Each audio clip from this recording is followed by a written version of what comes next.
Hey, good afternoon, Mike. How are you? I'm great. How you doing? Doing pretty well. It's Friday, April 16th. It's kind of we'll talk about where you are, but it's kind of a cold and dreary day here in the Northeast, even though I think it was 2 days ago, it was gorgeous out. But other than that, having fun to have you on for the podcast. And I know we're going to have a great conversation. So let's get right into it, Mike. So love to hear first, intro, who you are, a little bit about what you do and where you are in the world. Yeah, so I'll start with where I am in the world, not far from you. I'm in what I call the mall capital of the world, Paramus, New Totally. Jersey, and it is kind of dreary out, but that's okay. And I'm a leadership team coach. So what that means is I coach leadership teams as a group. I help create great leadership teams. Really, if I create a great leadership team, that cascades down. They create a great company, great environment for their people. I've been coaching and consulting for, God, about 35 years now, which just means I'm old, and just loving life, loving what I do every day. Mike, the term is tenured. You're not old, you're tenured. There you go. And experienced. Tenured and experienced. I'm resisting the urge to go right into what you said because I'm going to save this question for a little bit later. I'm going to prep you for it. How do you define a great leadership team? And that'll be a question that we'll get to later for sure. Because that's an assessment is what does great mean? I don't know.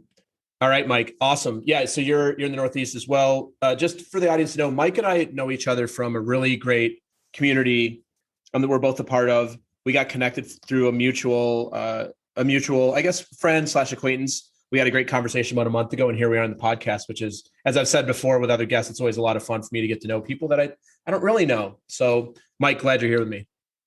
Glad to be here. And the audience. All right. So, Mike, what's something you nerd out about?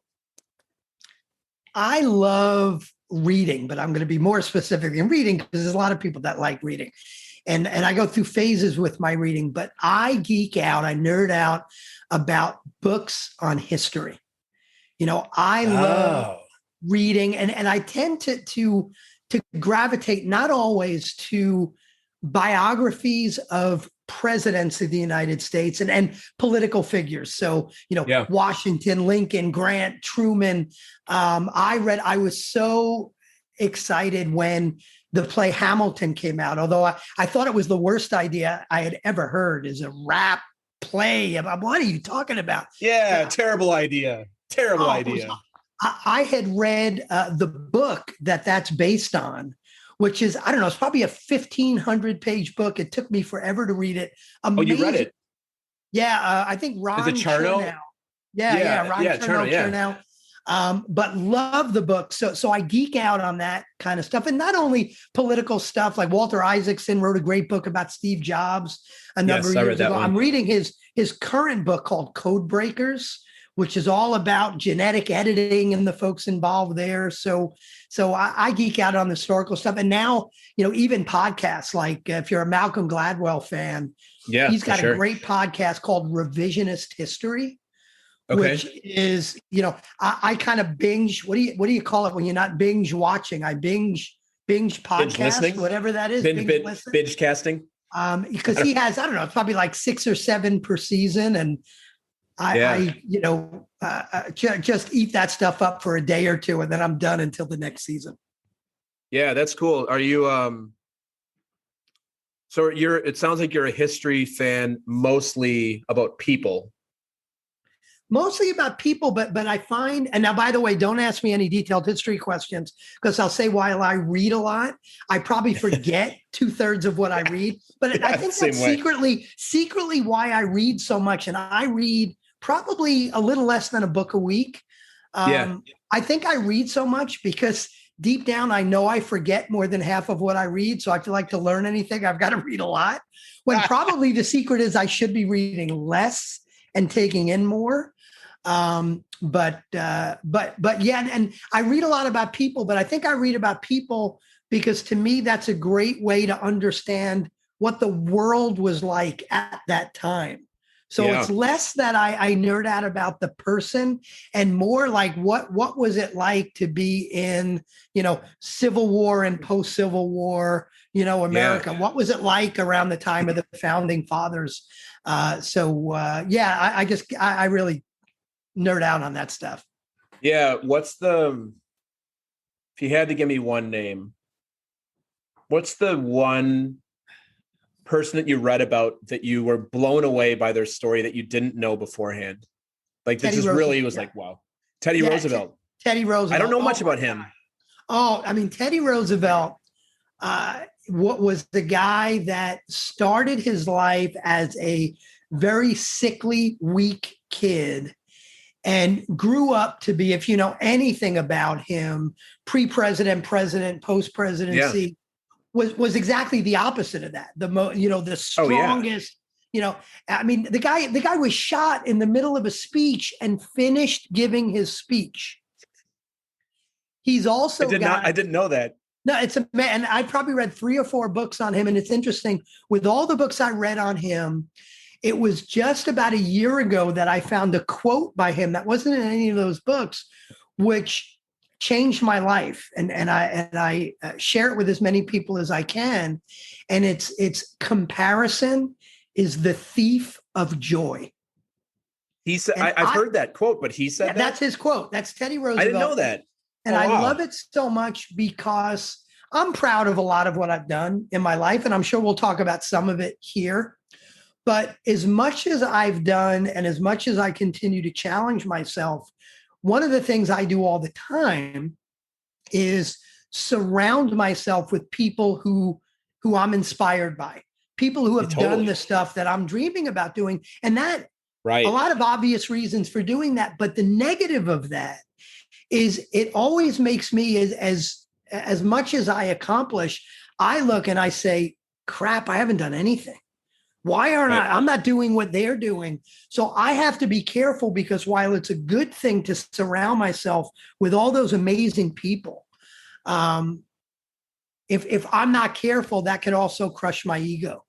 So this idea of, and I'm okay comparing, but what I should be comparing is me now to me a year ago, not me now to someone else who may have, 10 million followers on Instagram and blah, blah, blah, and all this stuff. Who cares what, but I do care if I'm not careful. So I love that quote. And it does come from Teddy Roosevelt. Oh, that's so interesting, Mike. I knew the quote.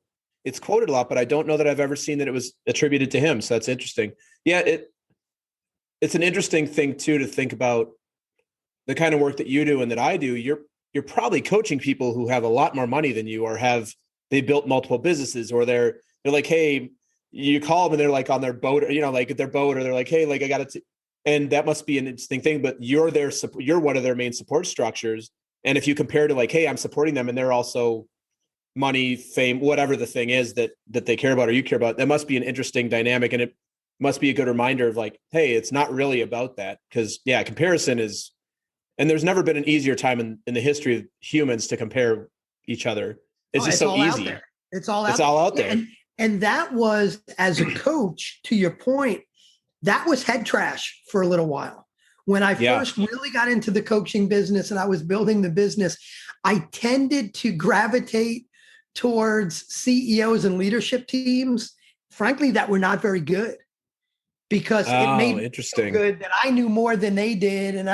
And that's not where you want to be. So there was some head trash around that, probably 8-10 years ago, a lot of head trash around that.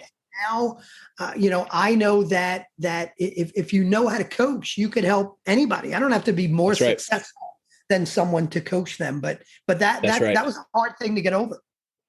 Well, and it's funny to say that. We'll move on here, but that seems to be a misnomer in the coaching and consulting industry, that Mike has to know more and be more successful than anybody he's going to work with, because you're going to tell them exactly how to do it the way you did it. And that's actually not what you're doing. No, frankly, I've been a coach and a consultant, and my simplified version of the difference between the two. And I sort of about half my life consulting to Fortune 500 companies, half my life coaching to more small and mid-market companies. Yeah. And to me, When I was consulting, I had to be smart. I had a very specific expertise. It was apparel supply chain. It was very specific, worked with multi-billion dollar companies. And frankly, I had to be quote unquote smarter about apparel supply chain than the person across the table. And now as a coach, the last 14, 15 years, it's the opposite. I have to be comfortable enough to be dumb and say, wait a minute, I know everybody does it that way. Help me understand why. I love that. I can't be afraid to ask the dumb questions. And where I do get in trouble is when I think I'm the expert on someone else's business. That's actually when I'm less of a coach. Oh yeah. That's more consulting. Yeah. Yeah. Somebody once said to me, some of the best coaching comes when you show up as a 5-year-old. Why? Why do we do it this way? Why do we do it that way? And I know we talk about, I am a dad of a 5-year-old. You used to have a 5-year-old, a little more grown up now. Two different 5-year-olds. You have two different 5-year-olds. Now, but. Right. Why? That's great, Mike. So I'm going to ask you a little bit about your comfort zone, and the way I define the comfort zone is it's the thing it's the thing you like doing. It's easy for you. It's the thing that on any given day, you're like, hey, I'm happy to go do that. What's something that's inside of your comfort zone that's likely going to be outside of somebody else's? Yeah, one of them is, and maybe the most important one for what I do, is I'm very comfortable. In fact, I'm anxious to enter the fire in a conversation. Like Perfect, that thing that maybe that's going to be dangerous to talk about. And I just have, I won't give too much away here because it's a client and I don't share specifics from clients, but I had a conversation this morning with two people on a leadership team who frankly were at each other's throats the last couple of meetings that I was on with them. And I had to have a real tough conversation and just say, look, you folks are being toxic to the rest of the team. We've got to get through it. And jumping into that really kind of dangerous place is something I love to do. I feel very comfortable doing. And I think most people out there are very, more than timid. They're kind of terrified to jump in there. Oh yeah, absolutely. That resonates for me.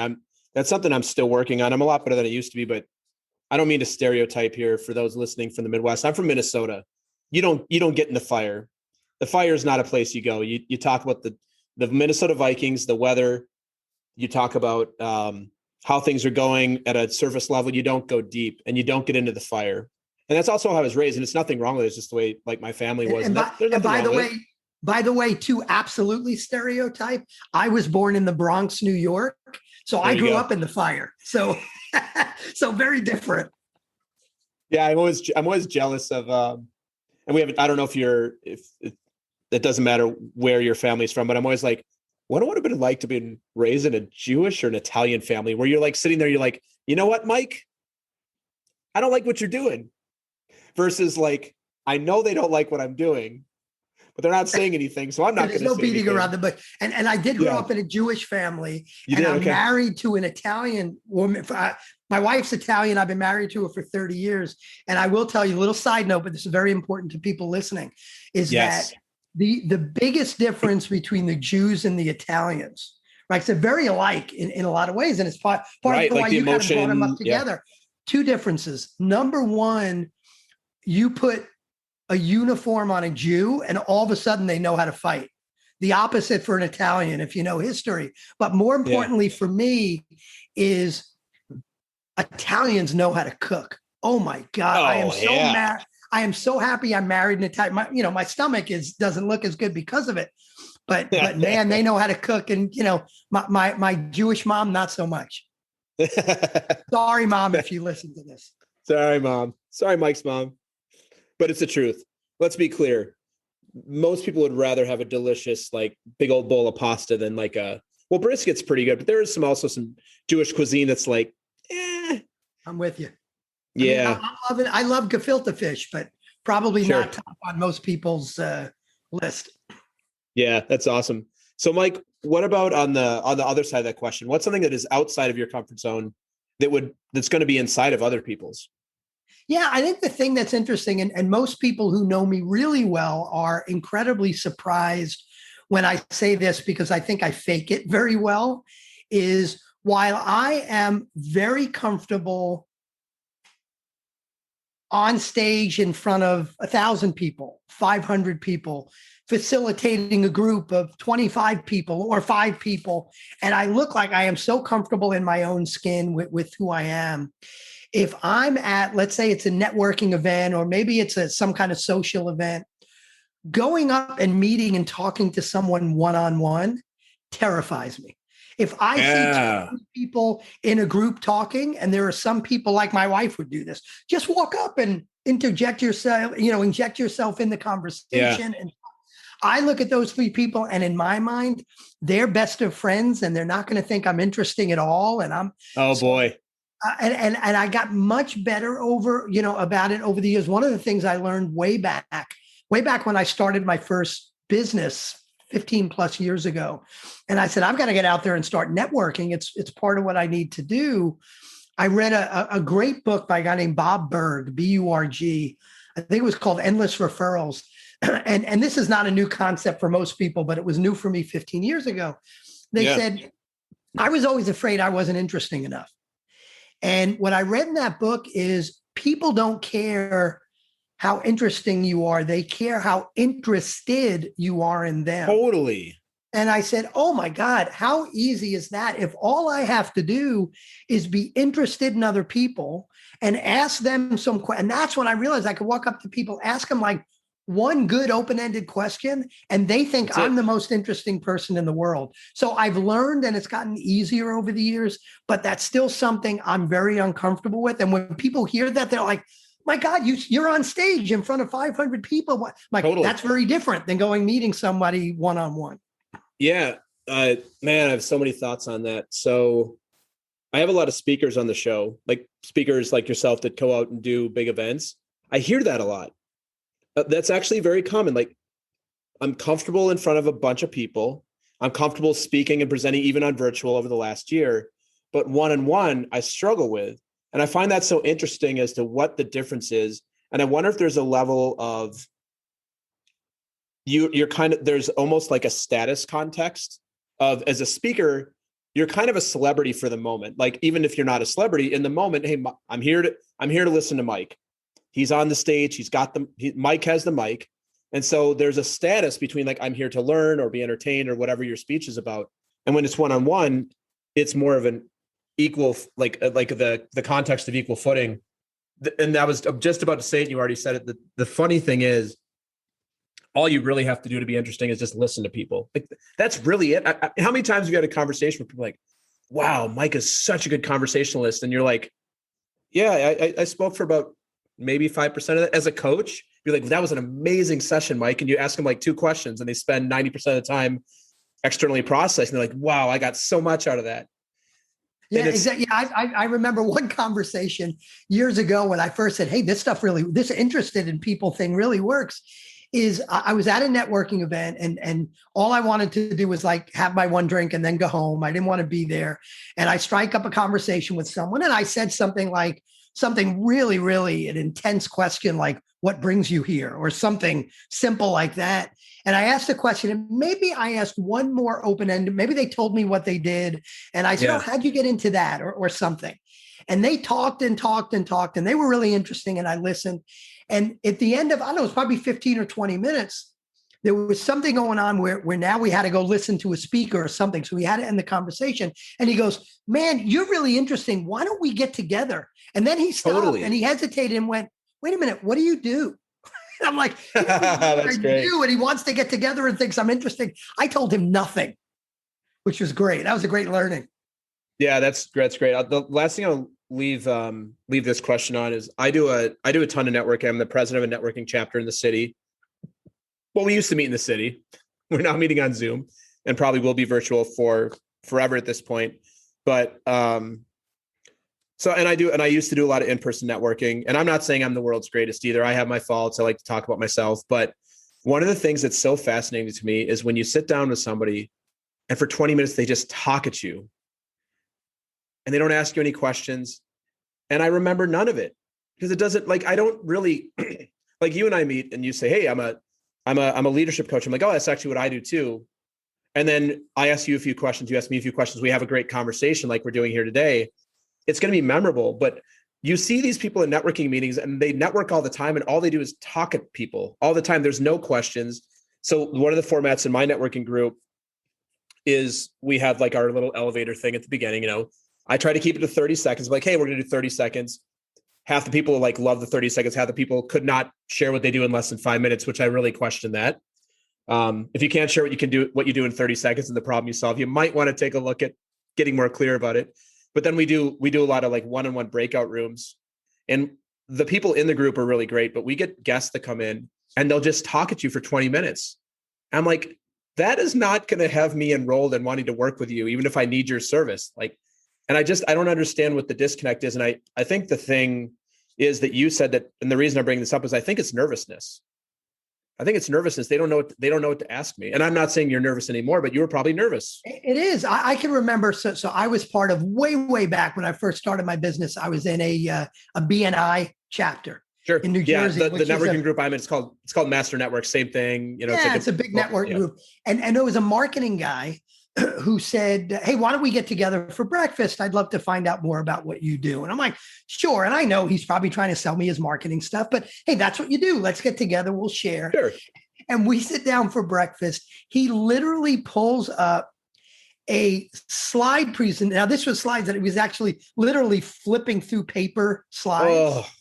And he pulls it up and he starts telling me about his company. And he got about 3 minutes in. And I said, Todd, stop. He's like, well, what do you mean? I said, Todd, stop. I said, if you want to sell me on your marketing, I'm all for it. I might need some help. Right. This is not how you're going to do it. And he's like, well, what should I do? So I put my coaching hat on. I'm like, Todd, why don't you ask me questions? And he's like, well, what should I ask you? I said, well, why don't you start out and just ask me how my business is going? So he looks at me, he's like, how's your business going? And I answered. And then I said, now, why don't you ask me what my goals are for my business? Now, why don't you ask me what obstacles are? And now, by the way, he did not sell me on his marketing. He did become a coaching client. No shock. But yeah, I mean, people just, they don't, and they're not bad people. They just don't. No, it's not about being bad. Get it. And it's so much easier when you relax and just get interested in other people. Yeah. Well, last thing on this before we move on to the next question. I think I've asked you, but have you taken Clifton Strengths? It used to be called Strengths Finder. I have. Yeah. In fact, somewhere. Yeah. Right over there on my cork board, I've got my top 5. Oh, nice. Well, and for those listening today, we're looking at, Mike and I are looking at each other on video, and I'm literally looking at like all sorts of books. Like, you are an avid reader. You have a very impressive bookshelf. And I was like, do you have Strengths Finders 2.0 up there? I've got it on my Kindle app on my iPad. There you go. It's on your Kindle. My number 1 is Woo, which is winning others over. So me, and I'm not saying I'm great at it. It's just something that's easy for me. So for me, like when I walk into a networking room and I see a group of 3 people, I'm like, I actually pick who I want to go talk to. But for me to walk up is I love that. I love doing that. So that is not a thing for me. But in that way. Yeah. Well, but it's actually a nice skill to have in networking, obviously, because somebody like you who's really interesting and I want to get to know, all you probably need is for me to go, hey, I'm Jason. Yeah, Mike. And then that's all you need is just an icebreaker. And then from there, we're going to have an awesome conversation. So that's cool. But then there's also something to be said for the opposite of that, which is, and I'm working on this, is not being the social butterfly who's jumping from Mike to dit and taking 5 minutes and like, hey, I want to build a deeper relationship too, because that can feel inauthentic. All right, Mike. So let's talk about speaking, because you just mentioned that you do a lot of speaking and have done a lot of speaking as such. If I had the superpower, I have the Doctor Strange superpower of giving, like, I get to control time. Doctor Strange, if you've seen the Avengers, he can kind of control his time. And you can deliver a speech to the entire world. What would you give your speech on, and what would your call to action be for the audience? Yeah, it's a great question. And it's very timely because I just applied to my first 5 TEDx talks with the topic that I feel really strongly this is perfect.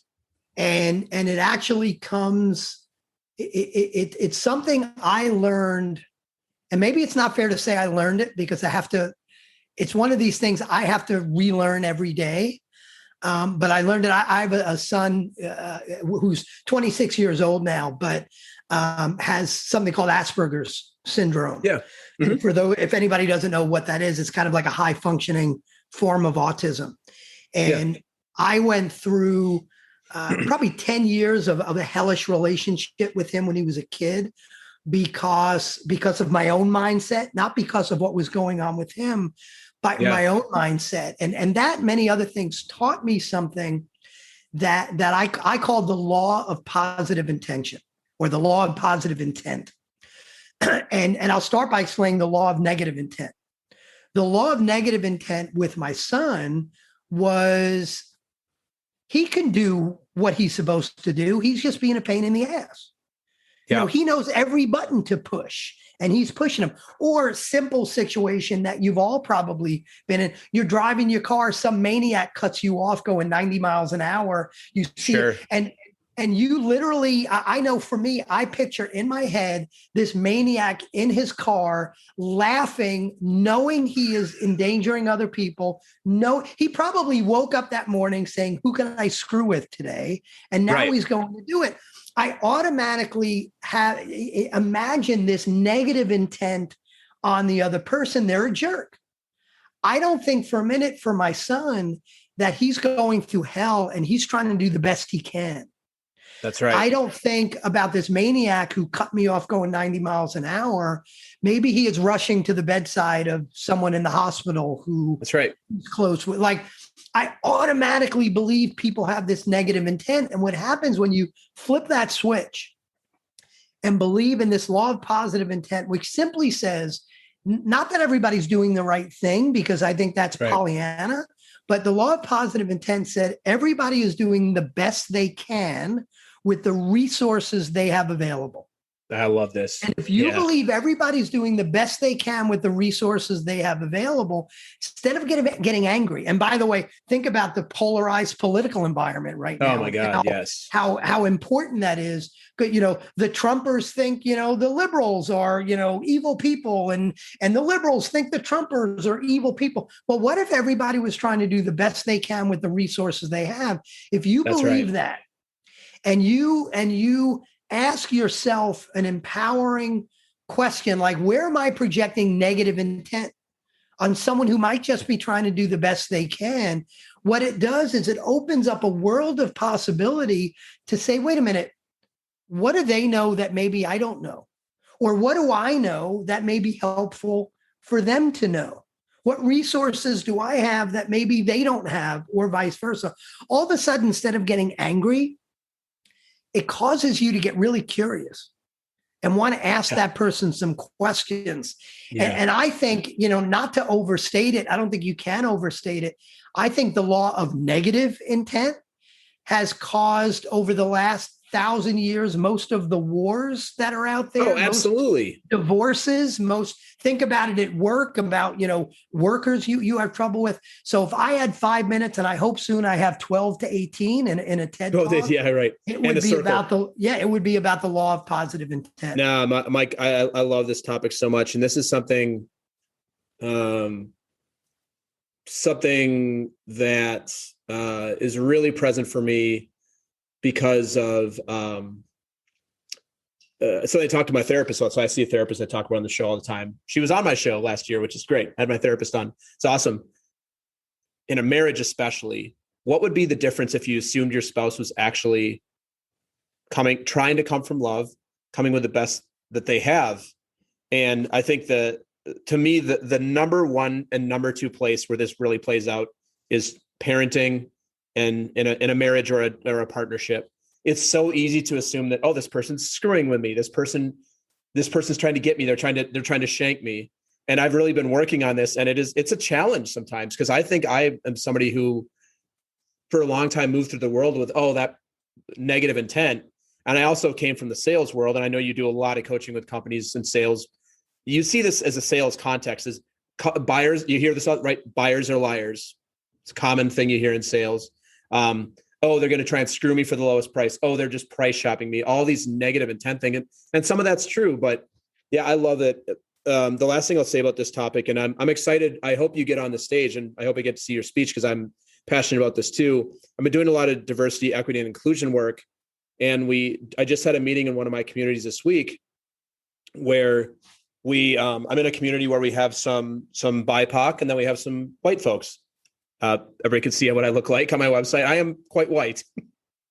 And so we divided up, and we were trying to talk about what would make this a space that we can have a real discussion. And the term safe space, it's more like a brave space because it might not be safe for everybody.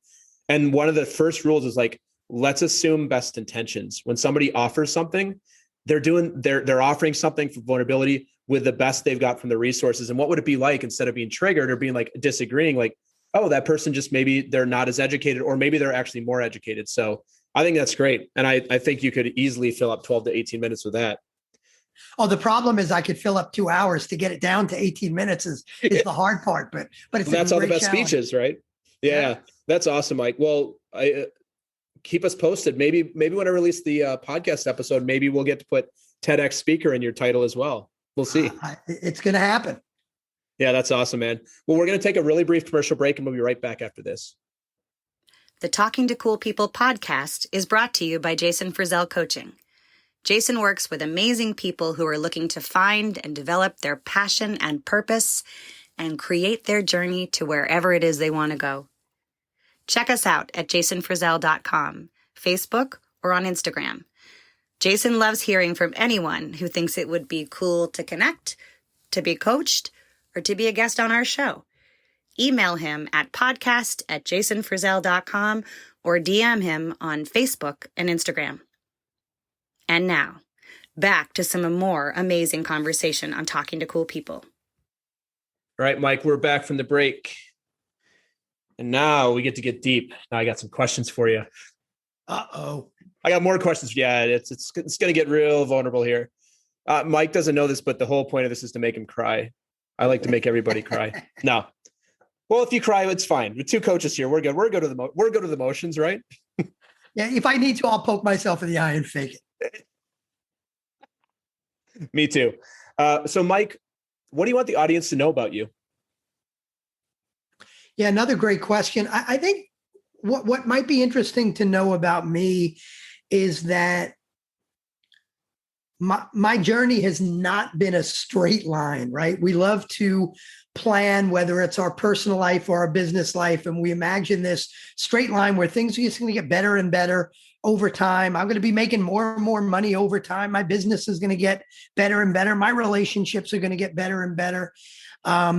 And thankfully, at this stage in my life, I am absolutely on that upward trend. But it's been a real struggle. And I think it's tough. You know, we talked about comparison being the thief of joy before. And part of the problem when you compare is you see where someone is now, but you don't see what it took to get there. And for me, both in my personal life and my professional life, but I'll talk about business, it's been kind of it's been a roller coaster ride, over the years, where I spent the first 14, 15 years of my career working for big consulting firms, getting promoted when I should get promoted, getting nice raises, doing more and more.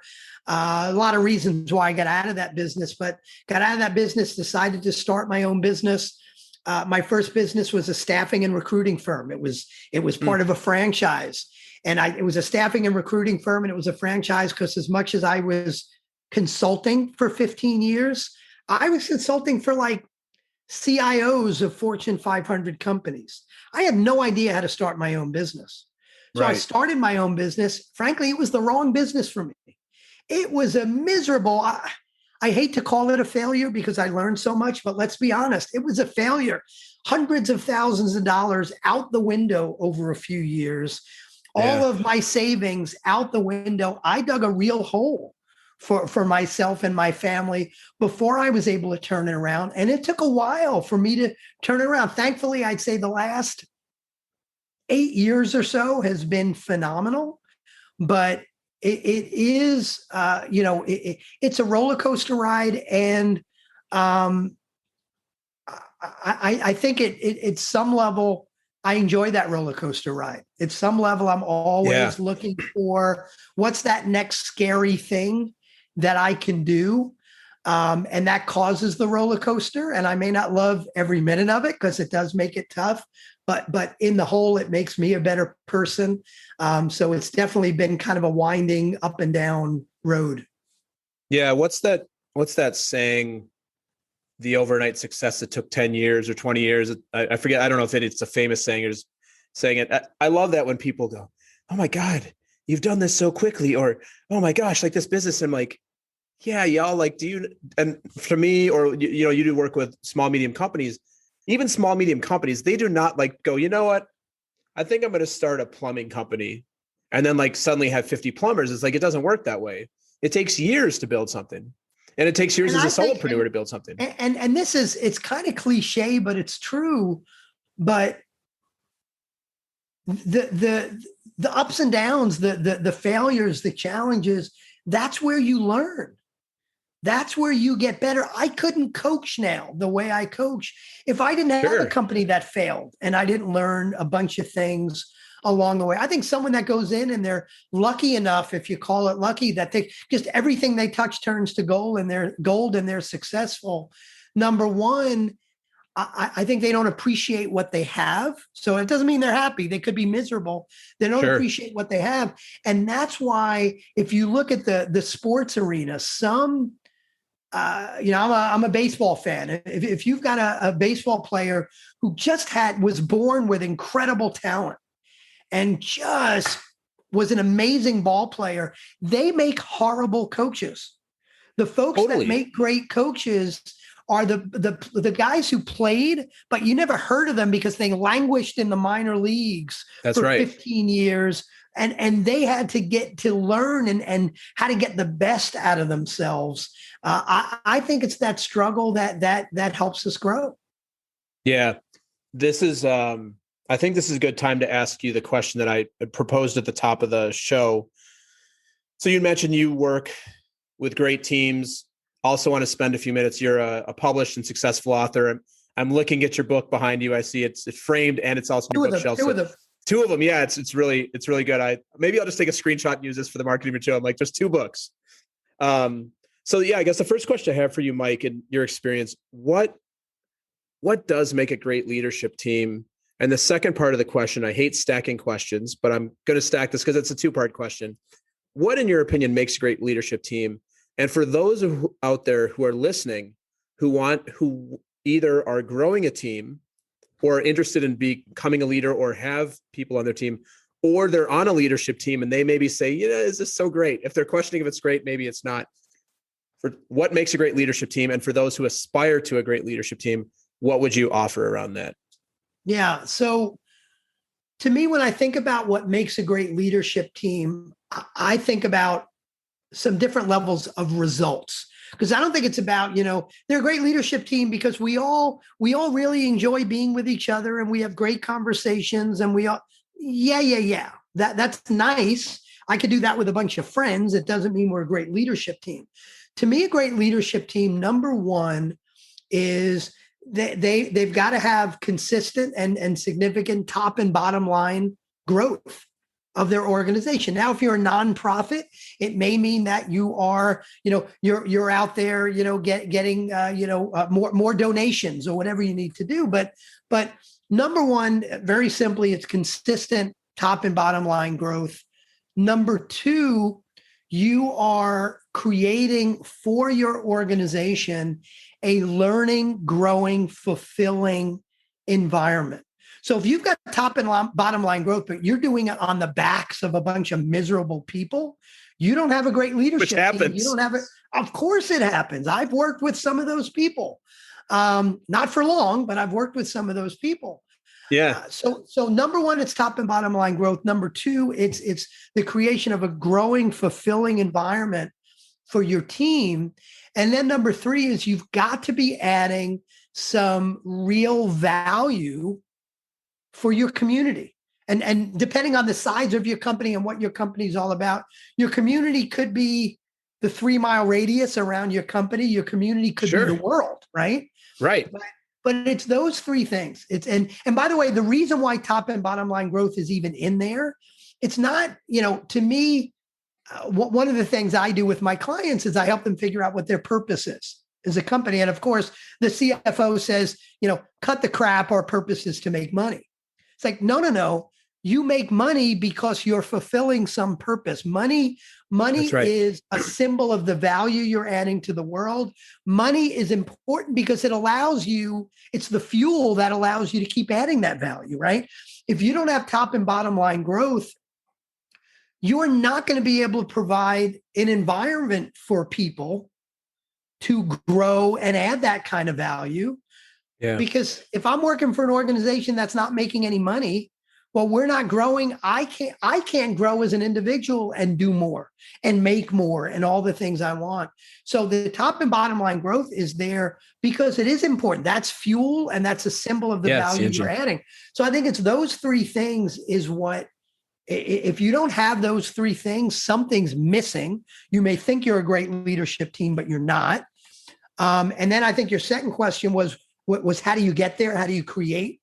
Yeah, I'm sure there'll be people listening today that'll think about I'm on a leadership team, I'm the CEO, or I'm a mid-level manager and I've got managers below me, and I'm getting the sense that maybe my team is not fulfilled and not growing, and I want that for my team. Or maybe you're a mid-level manager where you're like, I'm not fulfilled, I'm not growing. How would you? I don't know if it's coaching, if it's more like consultative, if it's advice, if it's like pro tips, whatever you want to call it. What would you where would you have people start to look? And the other question that came up for me, Mike, around this is, how do you know if you have a fulfilling culture? Because as executives, you don't always know. How do you know that too? Great question. Yeah. So make sure I get back to that second one, because I'm going to answer the first one first. Mm-hmm. And the good news is, and this is going to sound pretty damn self-serving, but the good news is, the answer to your question around how you get there and as a middle manager, as a leader, that's why I wrote a book called Breakthrough Leadership Team that got published about a month after the world shut down. That's what the book is all about. And there are 6, and if I forget one of the 6, shame on me. So hopefully I'll remember all 6 because it's my book, but there are 6 things you've got to do. And the order depends on the situation you're in, but it definitely starts number one. The number one kind of pillar of building a what I call a breakthrough leadership team is about self-leadership, right? You can't lead others unless you could lead yourself. And it starts with where your focus is. If you change your focus, you change your life. Where is your focus? Things like the law of positive intent that I mentioned earlier. Do you view yourself as a creator or a victim of circumstance? You mentioned Clifton Strengths Finder. Are you leveraging your strengths? So it starts with self-leadership, number one. Number 2 is structuring the team. Most leadership teams, most teams are structured by accident. And they ask things like, oh my God, we're at this size. Do you think we need a head of HR because all this people stuff is falling through the cracks? Well, if you're asking the question, you're too late. You should have been thinking about that before. So structuring the team, and I just worked on this morning with a client, is actually creating what I call a 12-quarter leadership team plan, which is taking the leadership team as it is today, then kind of taking that with your growth forecast, your growth plan over the next 12 quarters, and saying, how do we need to restructure the leadership team in order to make that happen? Because if you're not scaling your leadership team, you're going to head up against a brick wall and not grow. Sure. So number 1 was self-leadership. Number 2 is about structuring the team. Number 3 is about finding the right people for the team. Right. It's all about, Kip Tyndall, who's the founder. And I'm not sure if he's still CEO of the Container Store, has this great philosophy called 1 = 3. 1 = 3 says one superstar performer equals the productivity of 3 mediocre performers. That resonates for sure. And man, and especially if you're talking about leadership, I think it may be 1 = 10. because you impact so Yeah. many other people. So the third thing is you've got to find the right people. There's a great book called Who, the A Method for Hiring, which talks about this methodology called top grading, about how to go and find the right people. Great book to read. Right after you read my book, go read that book. It's the second best business book out there. Yeah, second or third. Well, we'll see. But I know it's not first. Yeah, exactly. So the first one was self-leadership. Second one is structure and proactively structuring the team. Third is finding the right people. Fourth is about creating a resilient culture on the team. I talk about what I call the 3 V's of culture: vision, values, and vulnerability. And you need to have a team that not only understands those 3 V's, but they're evangelists of it. So you've got to build the right culture. And by the way, if you're saying, how do I fix the culture on my team? Let's say you've got a 50-person team. If you're saying, how do I fix the culture in my company? You're asking the wrong question. The question is, how do I create a great culture on the leadership team? And then watch it cascade down. So that's the fourth, is culture. The fifth is execution. It's looking at your habits of execution. And the 3 most important disciplines of accountable, disciplined execution is, number 1, aligning around the right priorities. Are we doing that? If I pull 5 different people in your organization aside and say, hey, over the next 90 days, what are the 3 most important things this company needs to accomplish? If everybody doesn't give me the same answer, you got a problem. Yeah, which happens a lot. Yeah, of course. And so 1 is aligning around priorities.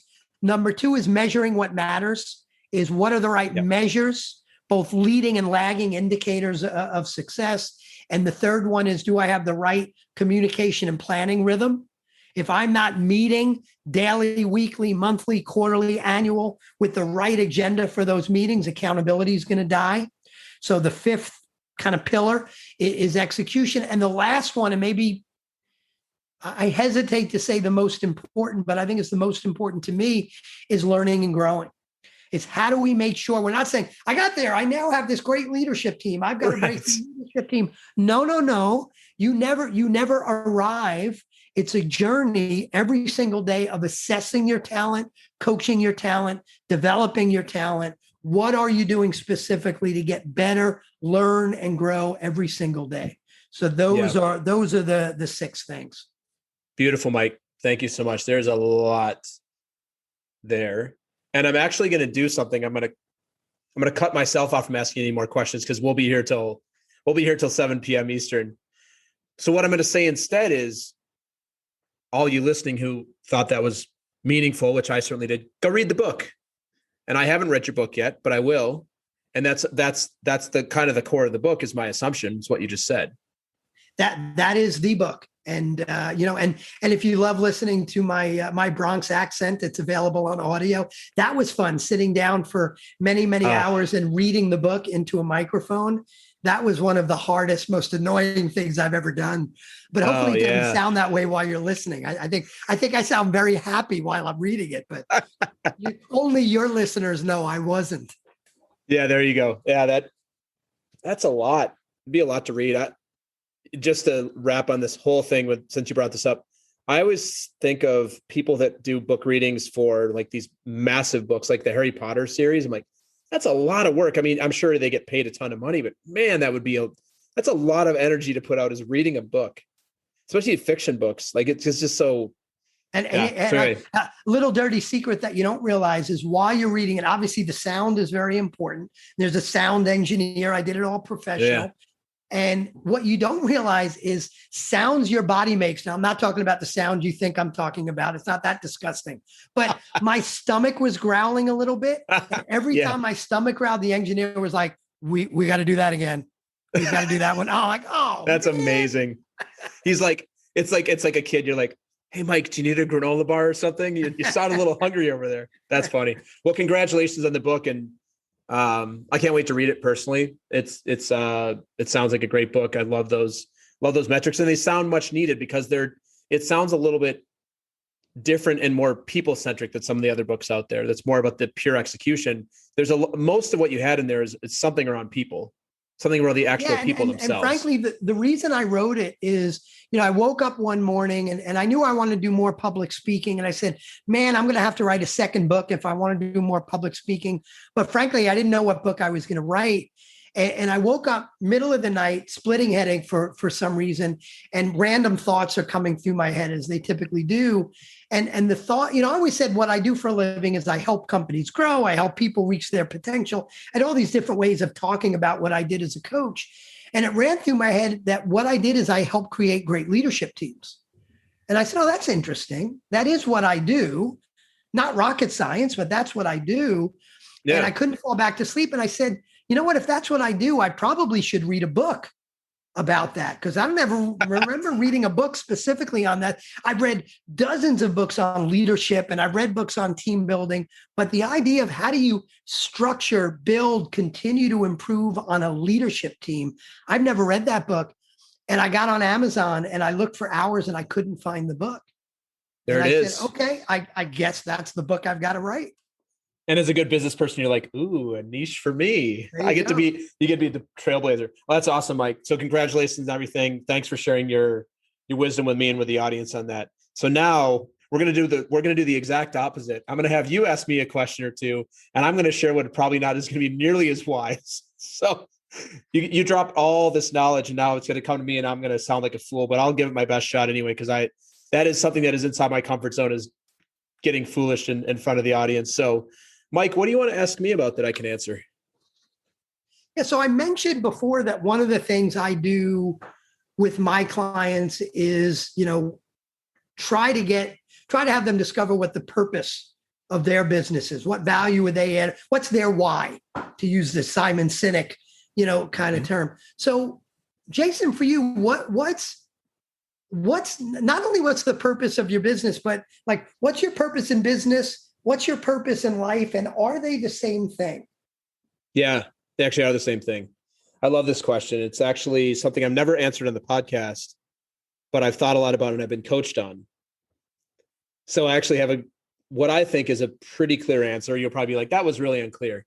So my purpose at the highest level is creation.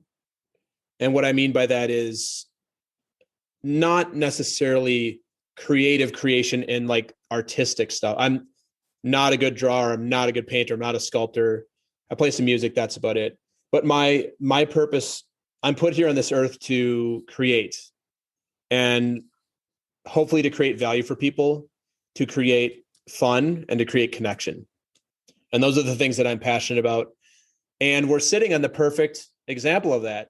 This podcast, if I could just podcast all day and talk to amazing people like you and connect with people and like get creative about what the questions I'm going to ask and how it's going to go and market it, that's all I'd want to do. So this podcast is actually kind of the maybe the purest form of what I'm actually here to do.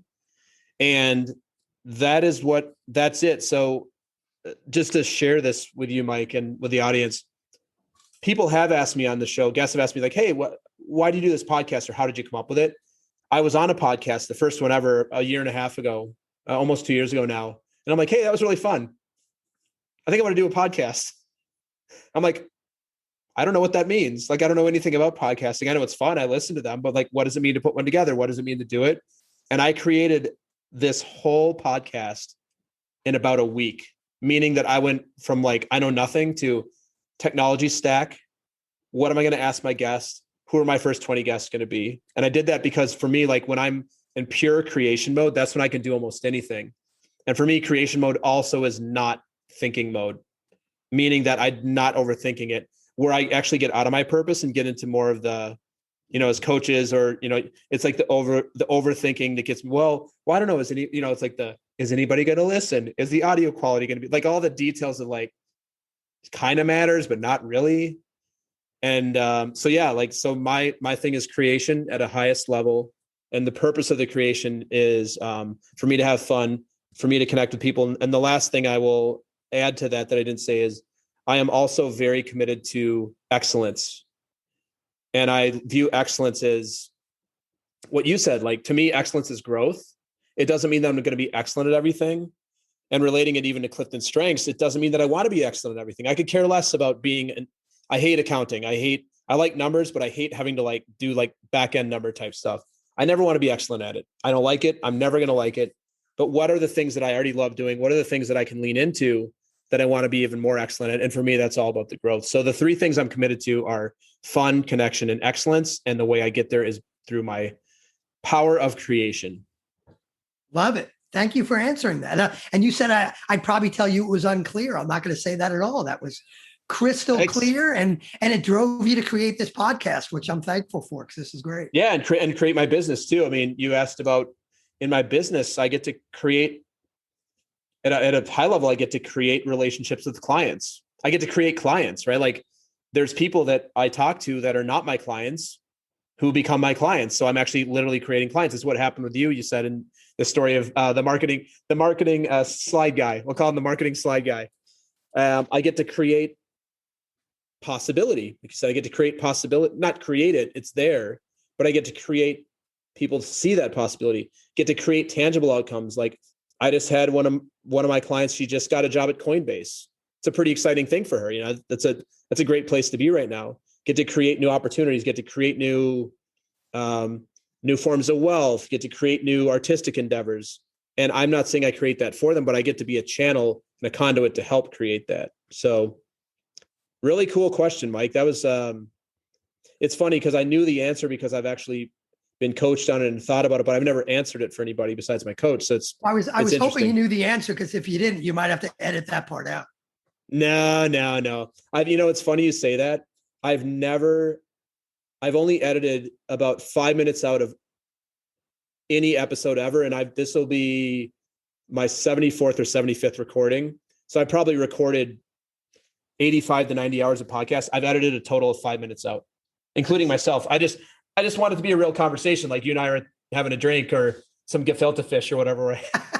I do not like that, by the way. Gefilte fish. And I'm not Jewish, so that would be really funny. With I'm red horseradish. Come over some Manischewitz and the gefilte fish. Well, thank you for the really thoughtful question. It was fun to, pun intended, create that for you on the fly.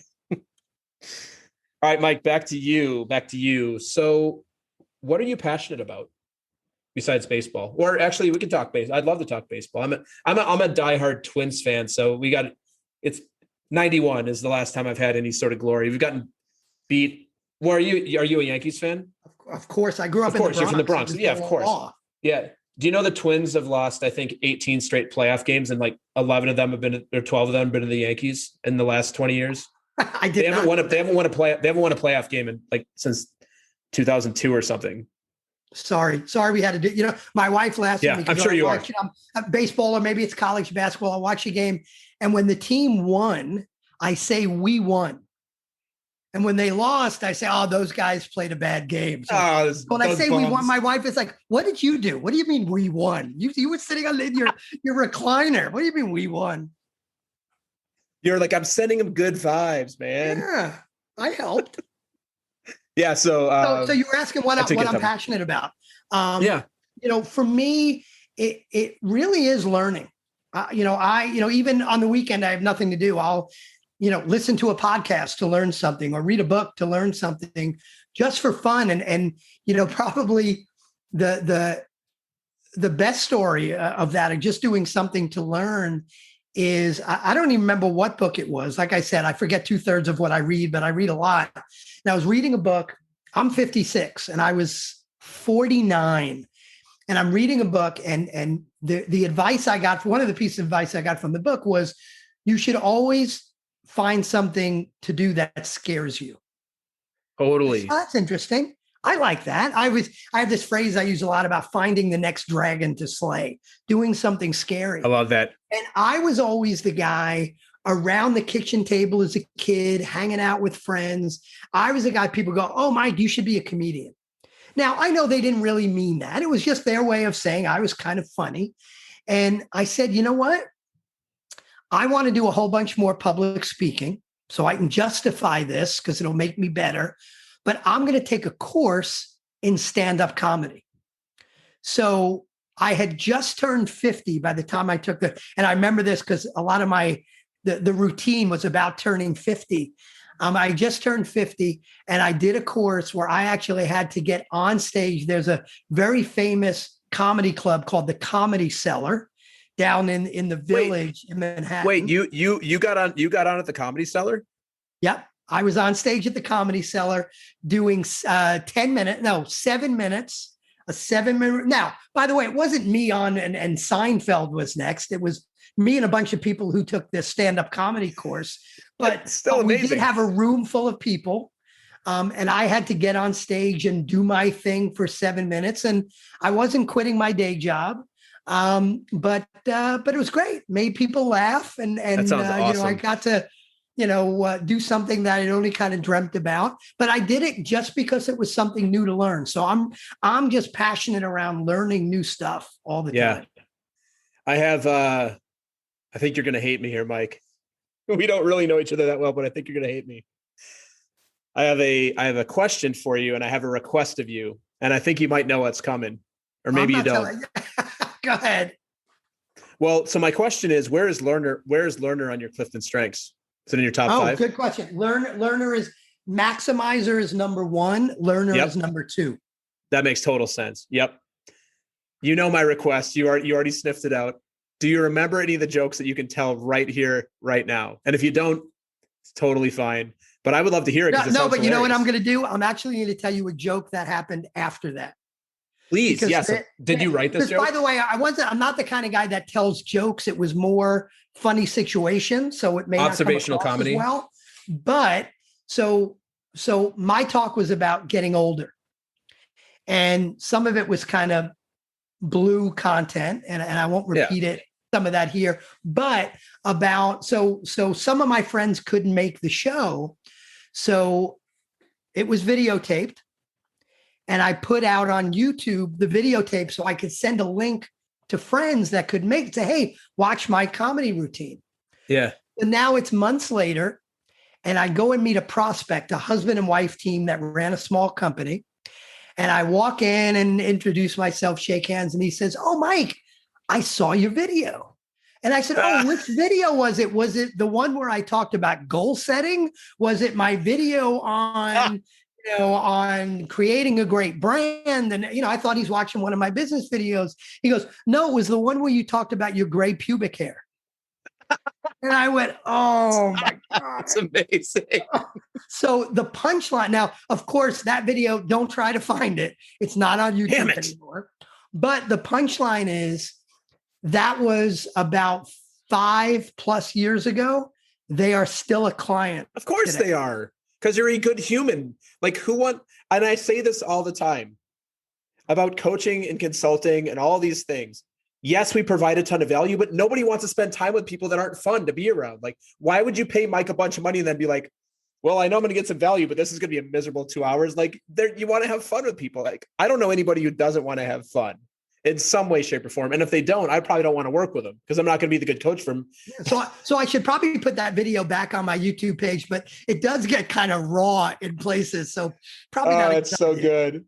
But oh man, your face is like, so what are we talking about? Gray pubic hairs. You must be like, nope, that's another Mike Goldman from the Bronx who's all, he looks like me.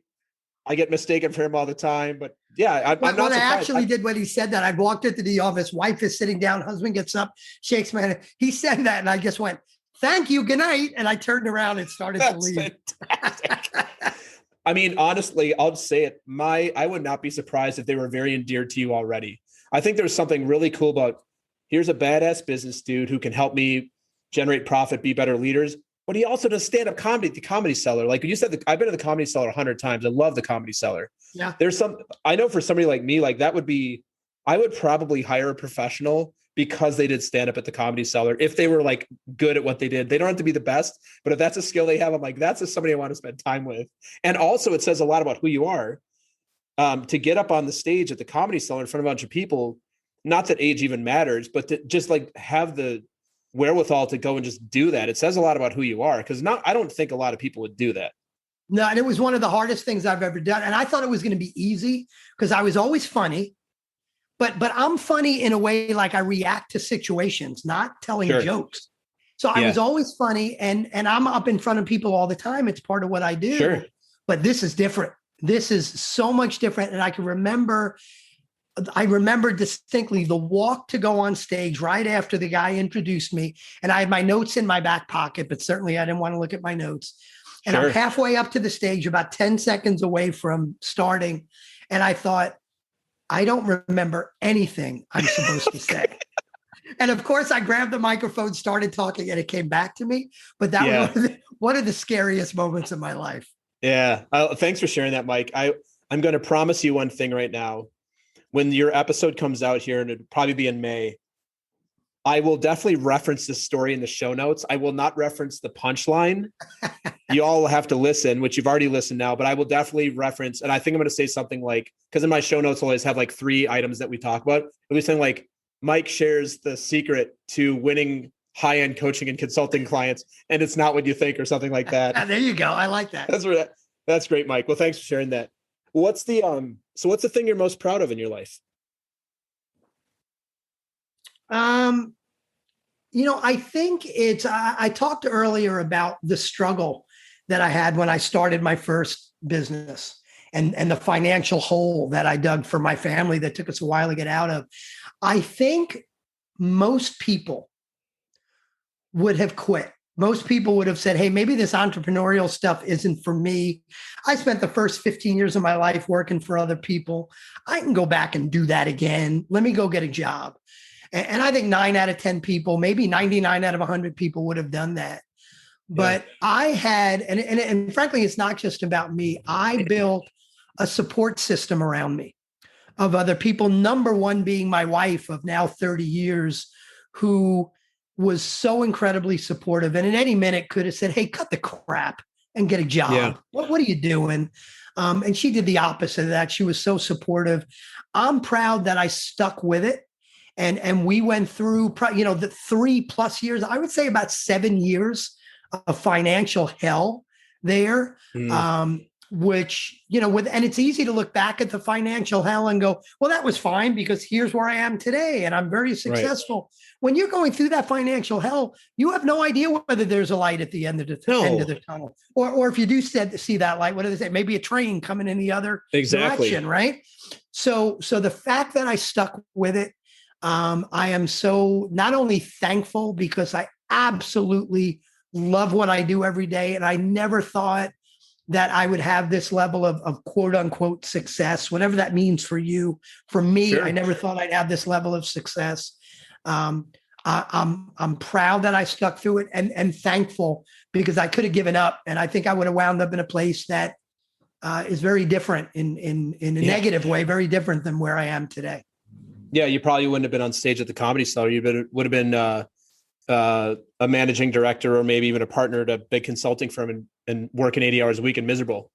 Yeah. And so, you know what? Some people view that, not the miserable part, but some people would view that as success being for sure. Partner. And it is, and some of my friends are doing that. And that's great for them. Totally. But that wasn't, that's not who I believe right now. That's not who I was supposed to become. That's right. Yeah. Awesome, Mike. All right. What's something you're afraid might actually be true about you? Yeah, another great question. And I think I probably already alluded to this. I'm afraid what may be true about me is I am always going to struggle.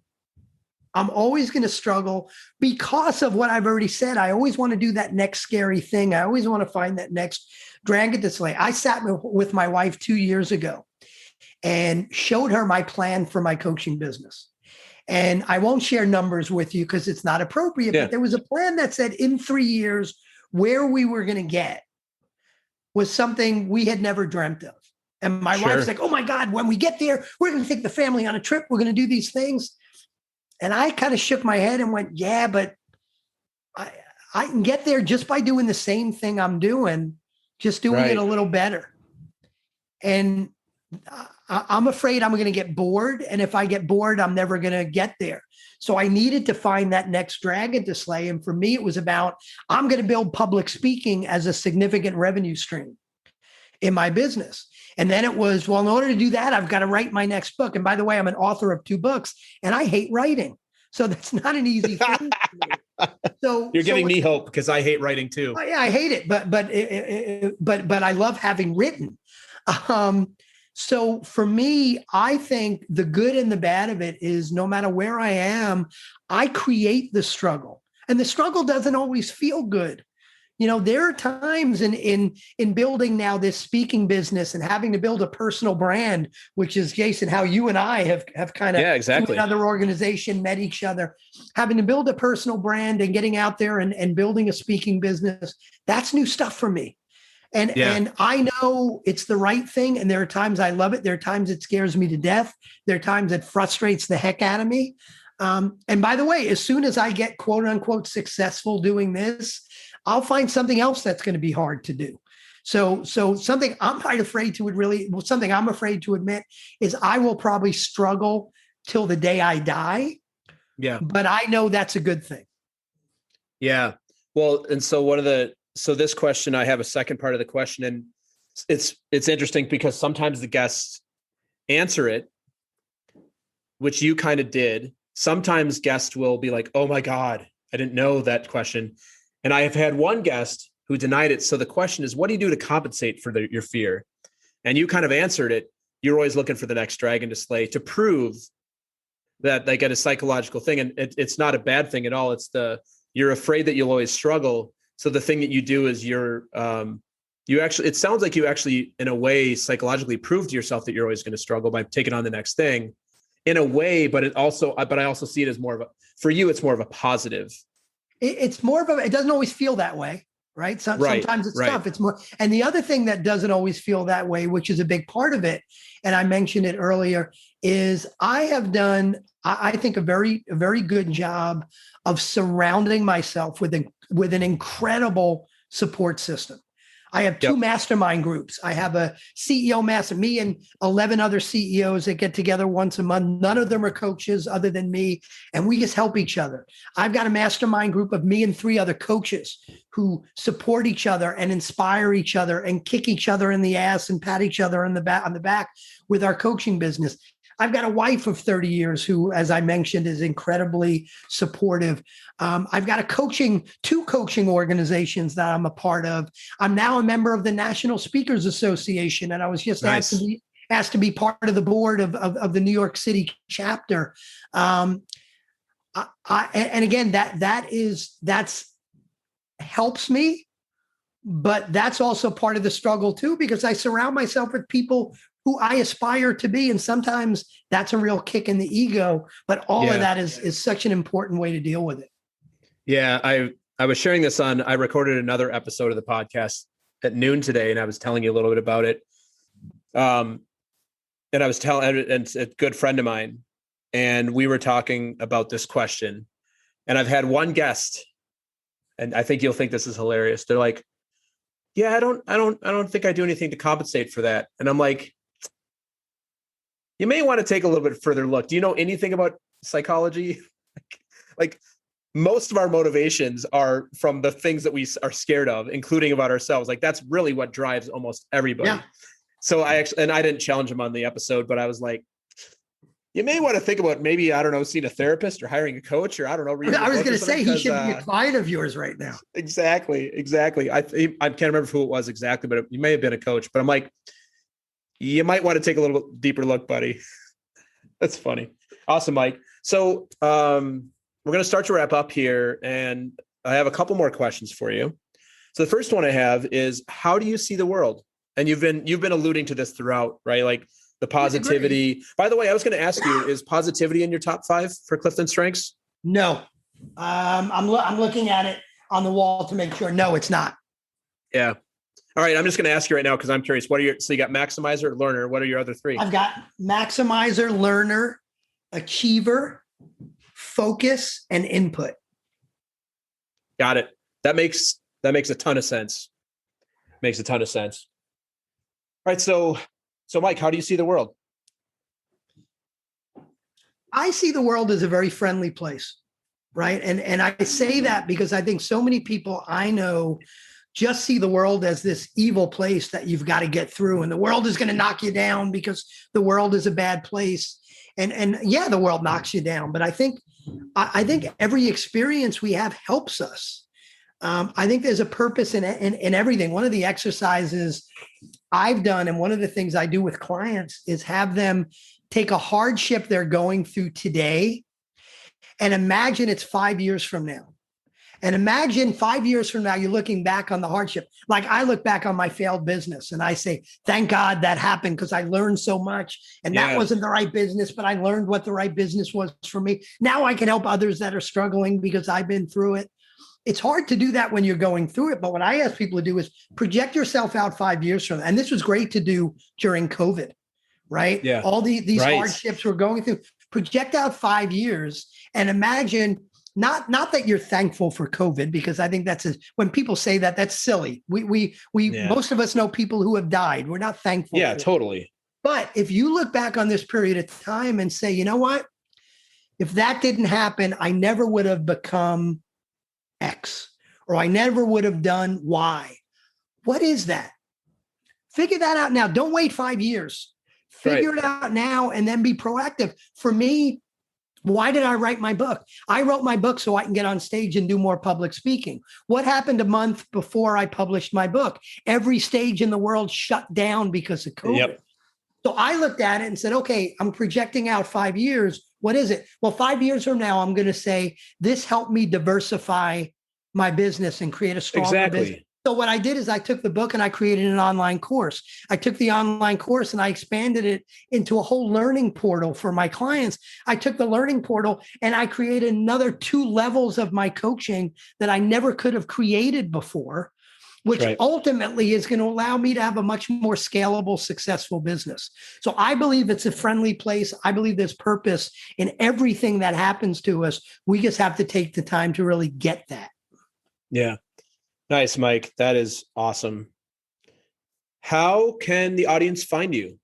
Meaning, how can the audience find you? Where can they connect with you at? What do you mean by that? Let me explain the question of how can the audience find you? It's where can the audience find you?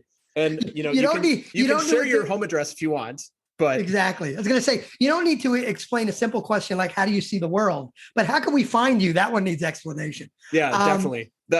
So my website is mike-goldman.com. That's the best place to find out more about me.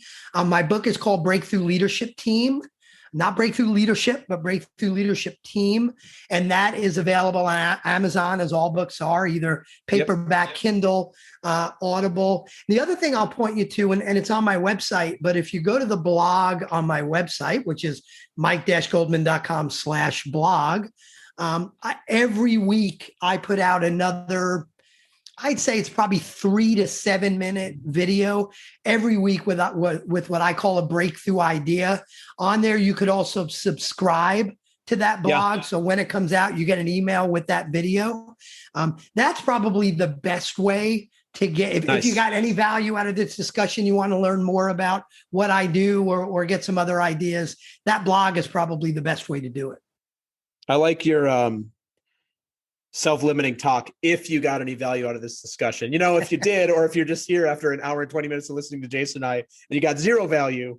Yeah, I could probably, you're right. If you got zero value, you're probably somewhere else on the web right now. You're not listening to this. You're probably not listening to Mike and I banter back and forth. And if they were considering tuning out about halfway through the gray pubic hair probably hooked them right back in. Yeah.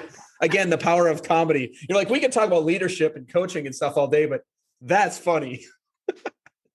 That's awesome, Mike. Well, I'd love if you would leave us today with words of wisdom, and those words of wisdom should fit on a Post-it note or small words of wisdom. What do you got for us? If you change your focus, you change your life. I'd explain it, but that wouldn't fit on a Post-it note. That wouldn't fit on a Post-it note. If you want to know more, read the book, is my guess. I'm sure you talk about that in there. Read the book, and I've got multiple parts of my blog that talk about it. We have about 10 million bits of information coming at us per second, and we can only focus on 126. So that's about 0.00001%. Yeah. So basically what that means is we make up our own reality depending on what we want to focus on. Oh, absolutely. You change your focus, you change your life. I love that, Mike. Well, thank you so much for being on today. It was really good to get to know you here live. Congratulations on the coaching, consulting, the comedy career. I learned something very new about you. And keep up all the success you're up to. And I'm sure we'll be speaking again soon. This was great. Thanks so much. Thanks, Mike. Thanks for listening to another episode of Talking to Cool People with Jason Frizzell. If you enjoyed today's episode, please tell your friends. Follow us on Instagram and Facebook, and give us a shout out, or take a moment to leave a review on iTunes. If something from today's episode piqued your interest and you'd like to connect, email us at podcast@jasonfrizzell.com. We love hearing from our listeners because you're cool people too.